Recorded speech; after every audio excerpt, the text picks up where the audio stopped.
భాగం 1 విశ్వానికి ఆరంభం. పూర్వం సృష్టి ఆరంభంలో విశ్వాన్ని నిలబెట్టినవి పంచభూత శక్తులు: వాయువు, అగ్ని, జలము, భూమి, ఆకాశము. ఈ 5 శక్తులు దేవతల రూపంలో ప్రత్యక్షమయ్యాయి. వారి శక్తితో లోకాలు కాపాడబడ్డాయి, పర్వతాలు కానీ ఆ శక్తులకి ఒక రహస్యం ఉంది. ప్రతి దేవతకు ఒక దివ్య కవచం ఉంది.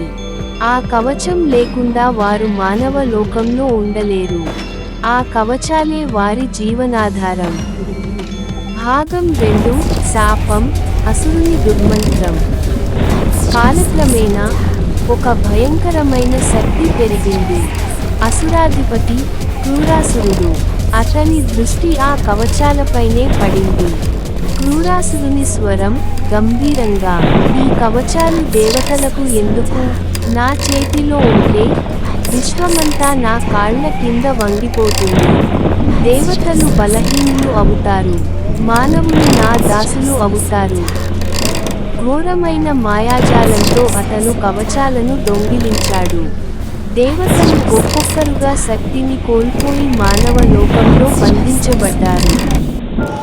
వర్షాలు పడకపోయాయి, భూమి ఎండిపోయింది, గాలులు మాయమయ్యాయి, అగ్ని అదుపు లేకుండా మండింది, ఆకాశం చీకటిలో మునిగిపోయింది. భాగం 3 మానవుని తపస్సు. ఈ విపత్తు మధ్య ఒక చిన్న గ్రామంలో సత్యనాముడు అనే యువకుడు జీవించేవాడు. అతను చిన్నప్పటి నుండి దేవతల గాథలు వింటూ పెరిగాడు. అతని హృదయంలో ఒకే కోరిక: దేవతలను విముక్తి చేసి లోకాన్ని కాపాడాలి. సత్యనాముని స్వరం దృఢంగా: నా జీవితం అర్పణ కావచ్చు, నా శ్వాస ఆగిపోవచ్చు, కానీ నేను దేవతలను తిరిగి కాపాడక తప్పదు. అతను ఘోరమైన తపస్సు ప్రారంభించాడు.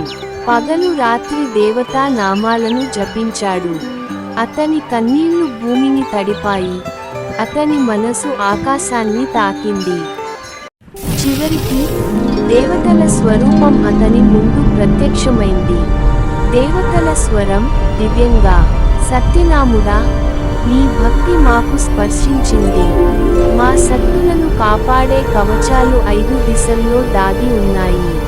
నీవు ధైర్యంతో వాటిని సంపాదించాలి. భాగం 4 దివ్యయాత్ర. సత్యనాముని దివ్యయాత్ర ప్రారంభమైంది. ఉత్తర దిశ హిమపర్వతాలు. వాయు కవచం కోసం మంచు తుఫాన్లలో పోరాడాడు. అసురుని గాలిని బంధించగా అతని భక్తి గాలి తాళాలను విరిచింది. తూర్పు దిశ అగ్నిజ్వాలలు. అగ్ని సముద్రంలా మండింది. అసురులు అగ్నితో గోడలు కట్టారు, కానీ అతని ధైర్యం అగ్నినే శాంతింపజేసింది. దక్షిణ దిశ సముద్ర గర్భం. అక్కడ జల కవచం దాగి ఉంది. అసురులు అలల రూపంలో దాడి చేశారు. అతని ప్రార్థన సముద్రాన్ని నిశ్శబ్దం చేసింది. పడమర దిశ లోతైన గుహలు.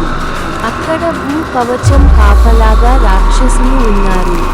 అతని తపస్సు భూమిని కంపింపజేసి రాక్షసులను మింగేసింది.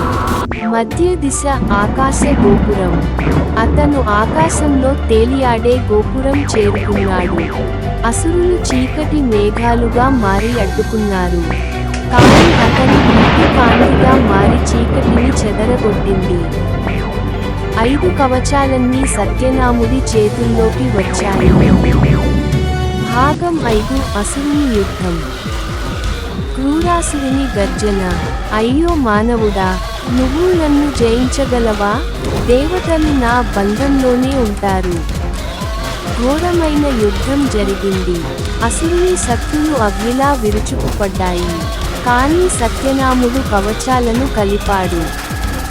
వాయువు గర్జించింది, అగ్ని వెలిగింది, జలాలు ఉప్పొంగాయి, భూమి కంపించింది, ఆకాశం కాంతివంతమైంది. దేవతలు ఒక్కొక్కరుగా ప్రత్యక్షమయ్యారు. వారు ఐక్యమై పంచభూత దివ్యశక్తిగా మారి అసురుని సంహరించారు. భాగం 6 విమోచనము సందేశం. వర్షాలు కురిశాయి, భూమి పచ్చగా మారింది, ప్రపంచం మళ్ళీ జీవంతో నిండింది. దేవతల స్వరం దివ్యంగా, సత్యనాముడా, నీ భక్తి మాకు శక్తినిచ్చింది. మానవ హృదయంలో ఉన్న భక్తి, ధైర్యం, త్యాగమే నిజమైన దేవతా శక్తి. ప్రకృతిని కాపాడితే మేము ఎప్పటికీ మిమ్మల్ని కాపాడుతాము. భక్తి, ధైర్యం, త్యాగం, ఈ మూడు మనిషిని దేవతా శక్తుల కంటే గొప్పవాడిని చేస్తాయి. అందుకే లోకం నశించదు. ప్రకృతిని కాపాడుదాం, దేవతల ఆశీర్వాదం పొందుదాం. భక్తి మనిషిని దేవతా శక్తుల కంటే గొప్పవాడిని చేస్తుంది. ప్రకృతిని కాపాడితే దేవతలు మనలను కాపాడతారు.